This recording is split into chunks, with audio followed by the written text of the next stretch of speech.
Hi guys! Welcome to our channel Telugu audio stories with Maithri. నా ఛానల్‌ని ఎవరైనా ఫస్ట్ టైమ్ చూస్తున్నట్టయితే తప్పకుండా లైక్ చేయండి, షేర్ చేయండి అండ్ సబ్స్క్రైబ్ చేసుకోండి ఫ్రెండ్స్. 'అగ్నిసాక్షి' ఒక ప్రేమ కథ పార్ట్ 24. ఇక లేట్ చేయకుండా స్టోరీలోకి వెళ్ళిపోదామా friends? Delhi airport flight landing అప్పుడే తీసుకుంది.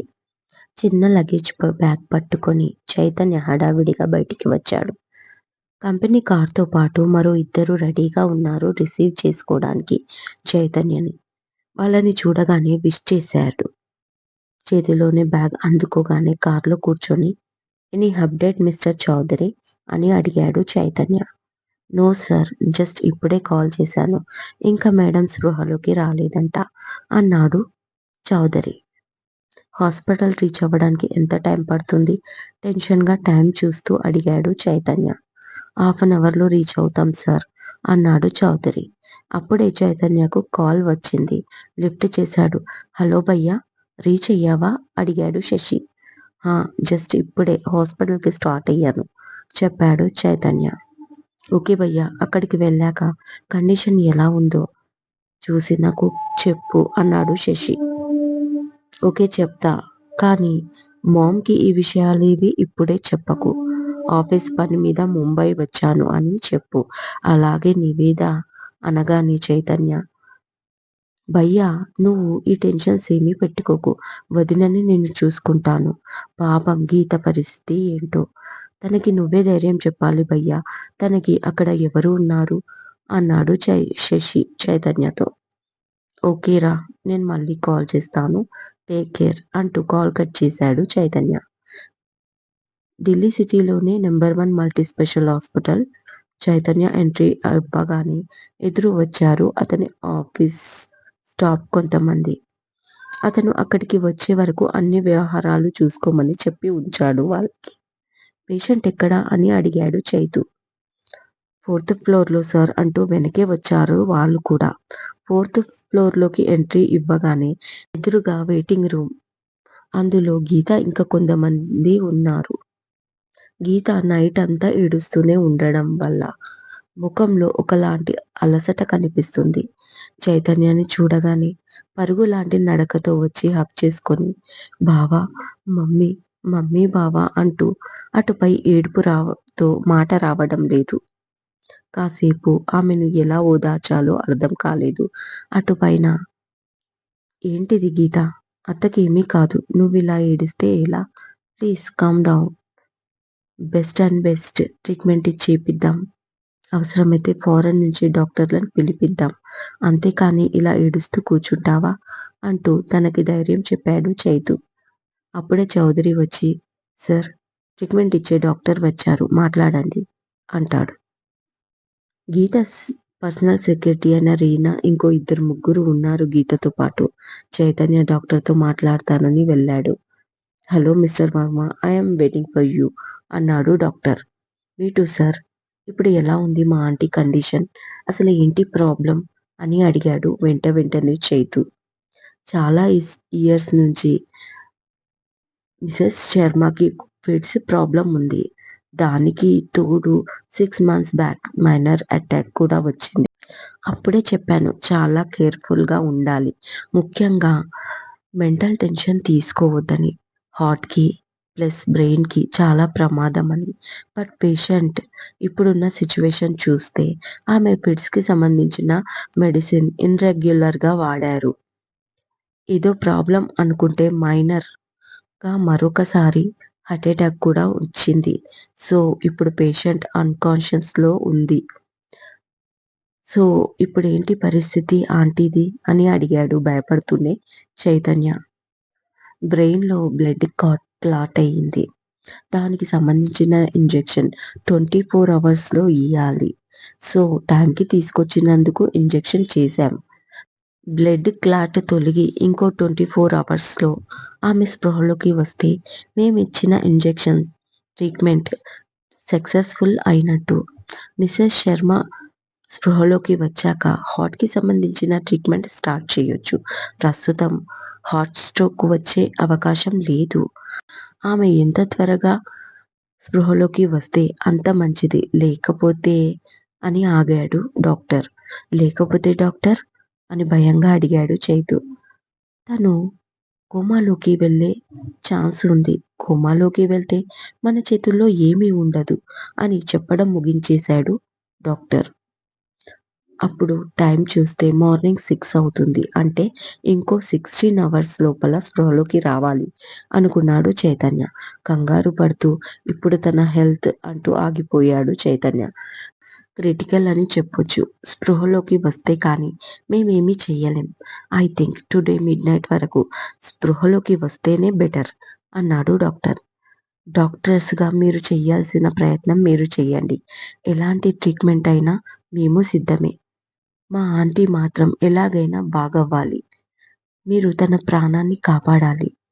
బయటి నుంచి డాక్టర్‌లను పిలిపించండి. బెస్ట్ ట్రీట్మెంట్ జరిపించండి అన్నాడు చైతన్య. 100% మిస్టర్ వర్మ. మేము ఎలాంటి ఛాన్స్ తీసుకోము. పేషెంట్ కోసం ఐ యామ్ లెవెల్ బెస్ట్ అంటూ హామీ ఇచ్చాడు doctor. Thank you doctor Mukherjee. Thank you so much అంటూ బయటికి వచ్చేశాడు చైతన్య. బయట నించొని డాక్టర్ ఏం చెప్పాడో అని ఎదురు చూస్తున్న గీతిక చైతన్య దగ్గరికి పరుగున వచ్చి, డాక్టర్ ఏమన్నాడు బావా? మమ్మీకి ఎలా ఉందంట? అంటూ ఏడుస్తుంది చిన్న పిల్లలా అడుగుతుంది. తనని అలా చూసేసరికి చైతన్య కళ్ళల్లోకి నీళ్లు తిరిగాయి. కానీ కంట్రోల్ చేసుకొని నథింగ్ టు వరీరా. స్పృహలోకి రావడానికి ఇంజెక్షన్ ఇచ్చారంట. కొన్ని గంటల్లో లేచి మనతో మాట్లాడుతుంది అంటూ ఆమె చుట్టూ చెయ్యి వేసి వెయిటింగ్ రూమ్ వరకు తీసుకెళ్ళాడు. అయినా గీత వినిపించుకోక, బావా ప్లీజ్ చెప్పు. ఈ కాస్త విషయానికి డాక్టర్తో అంతసేపు మీటింగ్లో ఉన్నావా? లేదు బావా, ఏదో దాస్తున్నావ్ అంటూ ఏడుస్తూనే ఉంది. ముందు ఆ ఏడుపు ఆపు. ఏంటిది మరీ చిన్నపిల్లలా? అంటూ కళ్ళు తుడిచి దగ్గరికి తీసుకొని, చూడు గీత, నువ్వు చాలా స్ట్రాంగ్‌గా ఉండాలి. నిజానికి తను చాలా లోపల భయపడుతున్నాడు. జరగకూడనిది జరిగితే గీత ఎలా తట్టుకుంటుంది అని ఆలోచిస్తూనే మళ్ళీ ఆమెకు నచ్చజెప్పడానికి ప్రయత్నిస్తున్నాడు చైతన్య. ప్రతి ప్రాబ్లమ్‌కి ఒక సొల్యూషన్ ఉంటుంది. అది వెతకడం మానేసి ఇలా ఏడుస్తూ ఉన్న ధైర్యం కూడా కోల్పోతావా? కంట్రోల్ యువర్ సెల్ఫ్ అన్నాడు చైతన్య. టాపిక్ డైవర్ట్ చేద్దామని. అసలు నిన్న నైట్ ఏం జరిగింది అని అడిగాడు. తెలీదు బావ. నిన్న మార్నింగ్ ఆఫీస్‌కి వెళ్ళి నైట్ లేట్ అయ్యి వచ్చాను.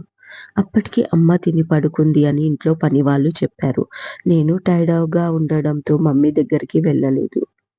వెళ్ళి పడుకున్నాను. అత్త ఒకతి పడుకుందా? ఐ మీన్ ఒంటరిగా? అడిగాడు. నో నో బావ. మామ్ ఎప్పుడు ఒంటరిగా పడుకోదు. సర్వెంట్ ఒక అమ్మాయి పడుకుంటుంది తన రూమ్‌లో. మమ్మీకి మెడిసిన్, ఫుడ్ అన్నీ ఆ అమ్మాయే చూసుకుంటుంది. తనే వచ్చి చెప్పింది. మిడ్‌నైట్ 2:30కి మమ్మీ వాష్‌రూమ్‌కి వెళ్ళిందంట. వాష్‌రూమ్‌లోనే కళ్ళు తిరిగి పడిపోయింది అంటూ ఏడుస్తూ. వెంటనే హాస్పిటల్‌కి తీసుకువచ్చి నీకు కాల్ చేశాను అంది గీతిక. ఓకే. ఓకే. కామ్ డౌన్ అంటూ తనని కూర్చోబెట్టి ఆలోచిస్తున్నాడు చైతన్య. అమ్మాయి కరెక్ట్‌గా మెడిసిన్ ఇస్తే అత్త పరిస్థితి ఇలా ఉండేది కాదు. గీతికకు ఇప్పుడే ఏం చెప్పేలా లేదు పరిస్థితి. ఒక 5, 6 అవర్స్‌లో అత్త కండిషన్‌లో ఏం చేంజ్ రాకపోతే అప్పుడు చెప్తా గీతకు అనుకోని నువ్వు ఫ్రెష్ అప్ అవ్వు. కాఫీ తాగితే కొంచెం రిలీఫ్‌గా ఉంటుంది అంటూ పంపించాడు తనని. చౌదరిని పిలిచి సరోజిని అన్ని హెల్త్ రిపోర్ట్స్ ఎప్పటికప్పుడు దేశంలోని మెయిన్ స్పెషలిస్ట్ డాక్టర్స్‌కి మెయిల్ చేయమన్నాడు. ఆ డాక్టర్ ఏం సజెస్ట్ చేసినా వెంటనే తనకి ఆ ట్రీట్మెంటే ఈ డాక్టర్‌కి చెప్పమన్నాడు. వెంటనే సెండ్ చేయమని చెప్పి ఆ తర్వాత 2 కాఫీలు ఆర్డర్ పెట్టాడు. కాసేపటికి చైతన్య కూడా ఫ్రెష్ అయ్యి గీతతో కలిసి కాఫీ తాగి కాసేపు పడుకో, ఏదైనా అప్డేట్ ఉంటే నేను వచ్చి లేపుతాను అని నచ్చజెప్పి రీనాని చూస్తూ ఉండమని తను బయటికి వచ్చి శశికి కాల్ చేసి అన్నీ వివరంగా చెప్పి కాల్ కట్ చేశాడు చైతన్య. చాలా టెన్షన్‌గా ఉన్నాడు చైతన్య. నిమిషాలు, గంటలు గడుస్తున్నాయి. ఐసీయూలో సరోజిని మాత్రం స్పృహ లేకుండా ఉంది. ఆమెను చూస్తూ ఏంటి అత్తా ఇది? గీతను అనాథను చేస్తావా నువ్వు కూడా వెళ్ళిపోయి? తన గురించి ఆలోచించు. ప్లీజ్ కమ్ బ్యాక్ అంటూ మౌనంగా వేడుకున్నాడు. అక్కడ ఇంకా ఏవేవో టెస్టులు చేస్తూనే ఉంటారు.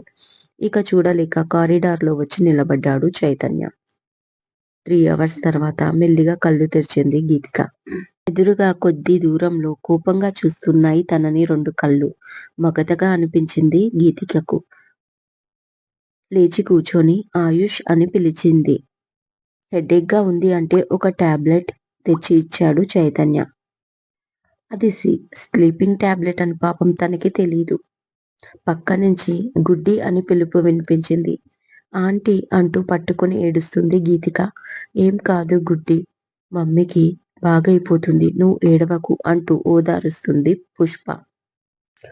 పుష్ప ఎవరో చెప్పలేదు కదూ. ధనుష్ శర్మ ఏకైక చెల్లెలు. గీతకు మేనత్త అవుతుంది. ఆమె కొడుకే ఆయుష్. ఆమెకి ఒక కొడుకు, కూతురు దియా. ఒక మంచి అమ్మాయిని చూసి అన్నయ్యకి పెళ్లి చేద్దామనే లోపల సరోజినిని తీసుకొచ్చి పెళ్లి చేసుకున్నాడు వాళ్ళన్నయ్య. అందుకే సరోజిని అంటే ఎప్పుడూ కోపమే. కానీ మేనకోడలంటే ఆమెకి ప్రాణం. చాలా ప్రేమ. ముద్దుగా గుడ్డి అని పిలుస్తుంది. గుడ్డి అంటే హిందీలో, వాళ్ళ భాషలో బొమ్మ అని అర్థం. పద మమ్మీ చూసావు కదా ఇక వెళ్ళిపోదాం అన్నాడు కోపంగా ఆయుష్. ఏంట్రా అది? అంత కోపం ఎందుకు?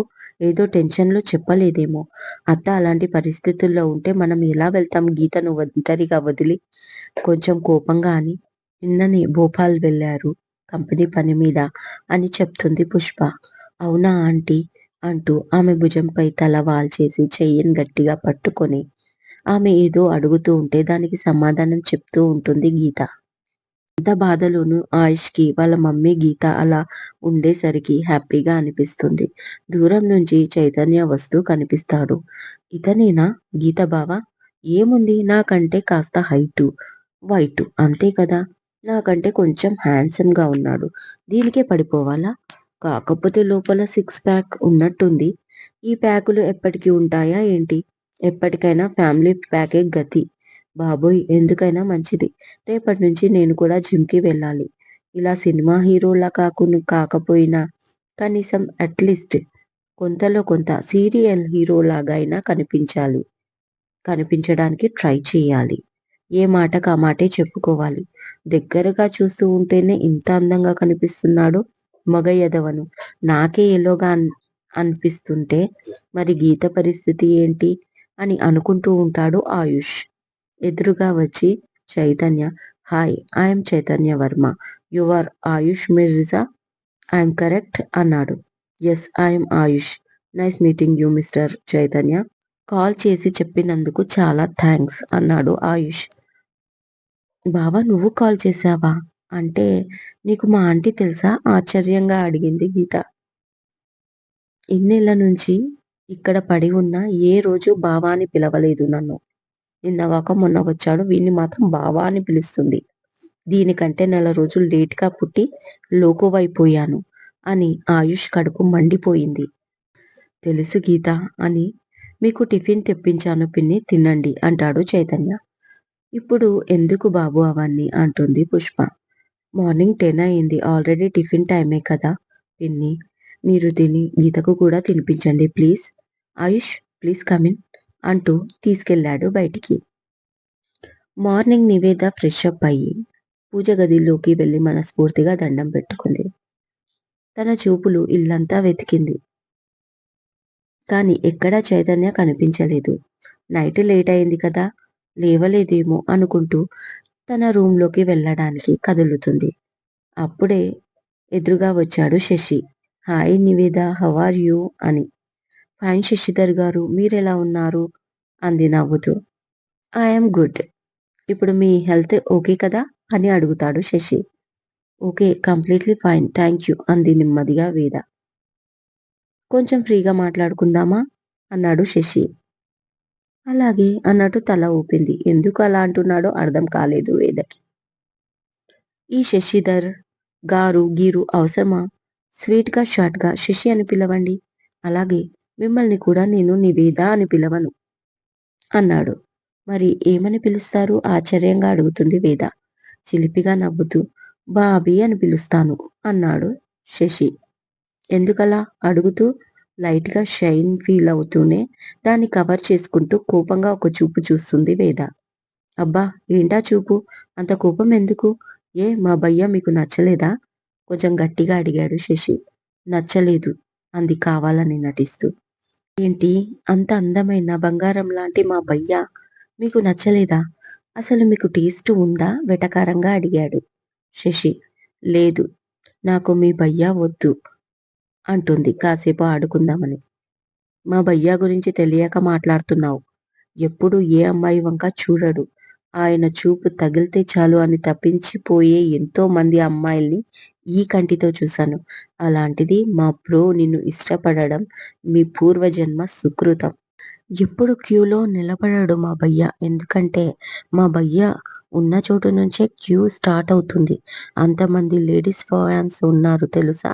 మా భయ్యాకి ఉక్రోషంగా అంటాడు శశి. అయితే ఆ క్యూ దగ్గర నించొని కొత్తగా వచ్చే వాళ్ళకి టోకెన్ ఇచ్చుకో. నాకు మాత్రం మీ అన్నయ్య రిజెక్ట్ అని పొగరుగా ఆన్సర్ ఇచ్చి నవ్వుకుంటూ వెళ్ళిపోతుంది వేద. ఎంత పొగరు! మా భయ్యాని రిజెక్ట్ చేస్తుందా? చూడడానికి అమాయకురాల్లా కనిపిస్తుంది కానీ లోపల పెద్ద పూలందేవి ఉంది. పాపం మా పిచ్చి భయ్య ఈ అమ్మాయి రిజెక్ట్ చేసిందని తెలిసి ఎంత బాధపడతాడో నెమ్మదిగా నేనే చెప్పాలి. కానీ ఆంటీ పరిస్థితి అలా ఉంది. సమయం చూసి భయ్యాకి ధైర్యం చెప్పాలి. ఏంటో అన్ని బాధ్యతలు నేనే చూసుకోవాలి అనుకుంటూ తెగ ఫీల్ అయిపోతాడు అనవసరంగా శశి. ఇదండి ఇవాళటి ఎపిసోడ్.